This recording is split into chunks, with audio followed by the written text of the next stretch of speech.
हवाले से कि मैं तो खुशामदीद भी कहूँ पाकिस्तान पीपल्स पार्टी में जो हमारा घर है। मैं मोहतरमा शैला फयाज साहबा को दिल की गहराइयों से पाकिस्तान पीपल्स पार्टी के तमाम कारकुनों और हमारे जो कायदीन हैं उनकी जानिब से खुशामदीद कहता हूँ कि आज उन्होंने पाकिस्तान पीपल्स पार्टी को ज्वाइन किया है। मैं एक थोड़ी सी बात इजाफा करना चाहूँगा कि इन्होंने पीपल्स पार्टी को ज्वाइन नहीं किया। मेरी नज़र में ये पीपल्स पार्टी के घराने से ताल्लुक़ रखती हैं और पहले भी पीपल्स पार्टी के लिए इनकी खिदमत जो है वो ढकी नहीं है, सब जानते हैं। तो मैं तो यही कहूँगा कि ये अपने घर में वापस आ गई है पाकिस्तान पीपल्स पार्टी में। तो हमारा खासा ऐसी बात नहीं है कि ये आज ज्वाइन कर रही हैं। तो अब जहाँ तक ताल्लुक़ है इनकी ज्वाइनिंग के लिहाज से, जैसे मोहतरमा शैला साहबा ने आपसे बात की, तो ये पाकिस्तान पीपल्स पार्टी के कायद जनाब जुल्फ़िकार अली भुट्टो शहीद और मोहतरमा बेनज़ीर भुट्टो शहीद की पॉलिसियों को जो तसलसल है, जिनको अपनाते हुए बिलावल भुट्टो ज़रदारी साहब ने अवामी मुआशी मुआहदे के साथ मंशूर को पेश किया, जिसमें ख़वातीन की तरक्की, खुशहाली और पाकिस्तान के इस्तेहकाम और गुर्बत के खात्मे के लिए जो हमारा प्लान है, मैं समझता हूँ कि ये उसको फॉलो करती हुई पाकिस्तान पीपल्स पार्टी में शामिल हुई हैं। और देखिए, बहावलपुर के हवाले से मैं आपको सिर्फ थोड़ी सी एक दो बातें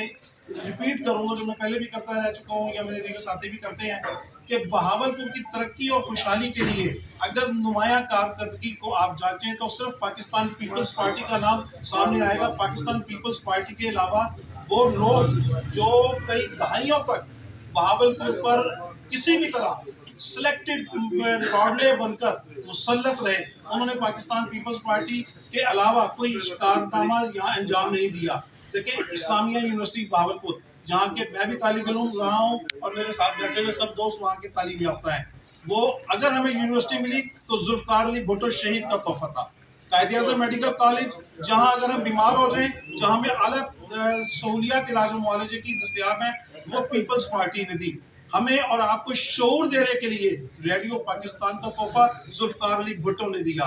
बहावलपुर में पीपल्स टेलीविजन नेटवर्क के नाम से जो एक बूस्टर लगाया गया था, जिसको इन्होंने पहले शालीमार और बाद में फिर दूसरे दिन देते रहे माशाल्लाह के अदवार में, वो भुट्टो साहब का तोहफा था। पारस टेक्सटाइल मिल्स मेरे और आपके भाइयों और हमारे वसेब के बच्चों को रोजगार देने के लिए पारस टेक्सटाइल मिल्स, जहाँ पर हजारों मजदूर सिर्फ रोजी ना कमाते बल्कि हमारे यहाँ सनती तरक्की की तरफ वो एक कदम था। लेकिन बदकिस्मती के जुल्फ़िकार अली भुट्टो शहीद की मुखालफत में शख्सी आमलों ने हमारे उस प्रोजेक्ट को हमसे जुदा किया, जिसकी वजह से आज अगर हम देखें तो हमारे इलाके में गुर्बत, अफलास, बेरोजगारी और भूख नंग जो है वो सरेआम नाश्ती नजर आ रही है। मेरा भी इनसे ये सवाल है, जो हमारे अपोजिट कैंडिडेट हैं, हमारे हाफिज हुसैन अहमद बदनी साहब, माशाल्लाह एक तालीम याफ्ता और सुलझे हुए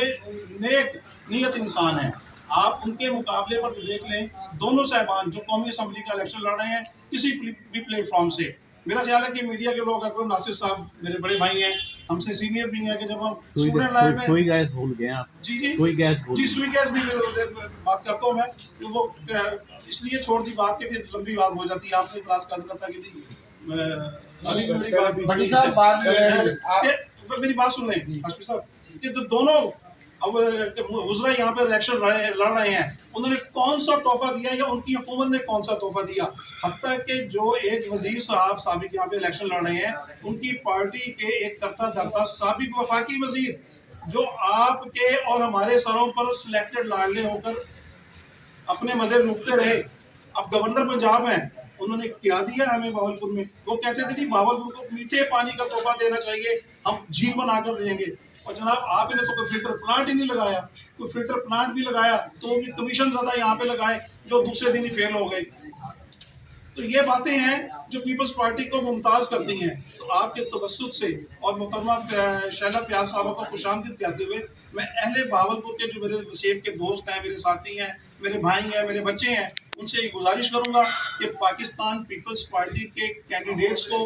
कौमी और सूबाई दोनों हलकों में तीर पर मोहर लगाकर कामयाब कराएं। अगर आप पाकिस्तान पीपल्स पार्टी को कामयाब करवा के मुल्की और सूबाई हुकूमत बनवाने में हमारी मदद करते हैं और हमें लेकर आते हैं, तो मैं अपनी पार्टी की क़यादत के बिहाफ पर आपसे वादा करता हूँ कि इंशाअल्लाह ताला बहावलपुर को मजीद तरक्की देने के लिए ना सिर्फ यहाँ पर हम नए प्रोजेक्ट लेकर आएंगे, बल्कि कायद-ए-आज़म मेडिकल कॉलेज जो है उसको यूनिवर्सिटी ऑफ हेल्थ साइंसेज का दर्जा भी दिलवाएंगे है। हम इंशाल्लाह ताला उनको भी मेरिट की बुनियाद पर वहाँ पर लोग लगाकर अच्छे काम करवाएंगे। ये नहीं है कि ठेके लेने के लिए यूनिवर्सिटी के वाइस चांसलर की टीसी कर रहे हैं लोग जो है, और वो जो कल के यहाँ पर मैं गलत अल्फाज इस्तेमाल नहीं करता, जो उनकी सूरत हाल थी आज वो क्या है। अब मतलब बात ये कि अमूमन जब बात होती है पीपल्स पार्टी की कारकर्दगी के हवाले से बावजूद तो जुल्फ़िकार अली भुट्टो साहब शहीद के अगर उस टेन्योर को निकाल दिया गया तो उसके बाद 3 टेन्योर आपको मिले हैं, उसमें भावलपुर में आपने क्या किया है? जी हाफिज साहब, गुजारिश ये है, देखिए 1988 में हमें मौका मिला कि भावलपुर से पाकिस्तान पीपल्स पार्टी के नुमाइंदगान भावलपुर शहर से पहली दफ़ा कौमी और सूबाई सतह पर जीते, लेकिन बदकिस्मती से अगले दिन ही वो तख्ता जो है सिलेक्टेड अपने बंदों को लाने के लिए एक शख्सी आमिर के हमारियों ने ऐसा मैदान से जाया कि पंजाब की हुकूमत हमारे पास ना रही। और बाद में भी देखें कि ये तमाम मसाइल जो आपके हल करने हैं इस सूबाई हुकूमत में करने हैं। पीपल्स पार्टी के जुल्फ़िकार अली भुट्टो साहब के दौर में मरकजी और सूबाई हुकूमतें हमारी थी, तो हमने आपकी खिदमत की। अभी भी हमारी आपसे यही रिक्वेस्ट है कि अगर आप हमें कौमी और सूबाई दोनों हुकूमतों में बसर इक़्तिदार लेकर आते हैं तो आपकी तमाम महरूमियाँ इलाकाई जो हैं वो हम दूर करेंगे, और इंशाअल्लाह ताला हमारा चोलिस्तान जो है वहाँ के चोलिस्तानी कारकुनों की और चोलिस्तान के मतलब जो बासी हैं उनकी जो महरूमियाँ हैं उनका भी इंशाअल्लाह ताला मज़ारा करेंगे।